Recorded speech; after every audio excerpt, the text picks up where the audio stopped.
Learn about another voice and culture of Taiwan with We Love Hakka. 现在就让我们一起加入客家风情，大家来讲客家吧。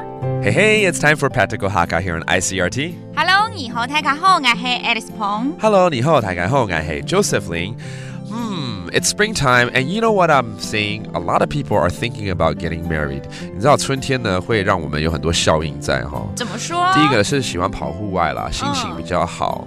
然后春天会让人家想要心花怒放吗？对，很多周围的朋友这个时候就觉得想要结婚啊。你吗？No, I'm just observing 我的观察而已。给你的朋友。对，朋友们很多嘛。对。Yes, during this time, it's springtime, a lot of people are thinking about marriage, about tying the knot, about settling down with that someone special, but not me. 好，我们教大家呢怎么讲，就是跟这个结婚有关的一些字啊。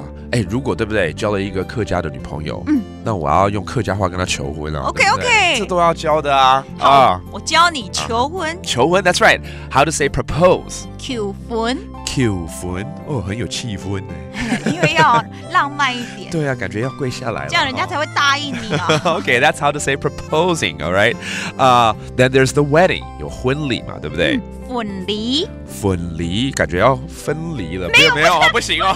婚礼是要结婚参加婚礼那个婚礼。A wedding is 婚礼。Then getting married 这个动作，结婚这总要教嘛，对不对？Getting married, how do you say that? 结婚。结婚。Okay, that's getting married. 那海陆腔的结婚，结婚。结婚 That's a different dialect for getting married. Let's make a sentence out of this. 我觉得这个就来造个句好了。好啊。虽然呢，离我可以讲这句话的日子应该还有一段时间，但是我相信有一些听众他很想大声的说，我要结婚了。Let's teach you how to say that, all right? I'm getting married because if you are, you want the whole wide world to know about it. And we want you to know how to say it in Hakka. 我要结婚了。我要结婚嘞。要大声一点。我要结婚嘞。再一次。我要结婚了。恭喜哦！哎呀，不要恭喜啊，只能在这边讲而已啦。赶快加油嘛！根本不可能嘛！加油！好啦 ，review 啦。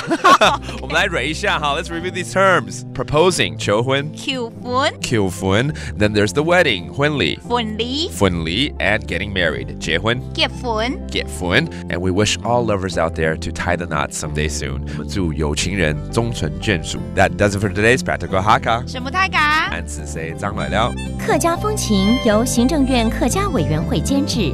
We Love Hakka has been brought to you by the Executive Yuan's Council for Hakka Affairs.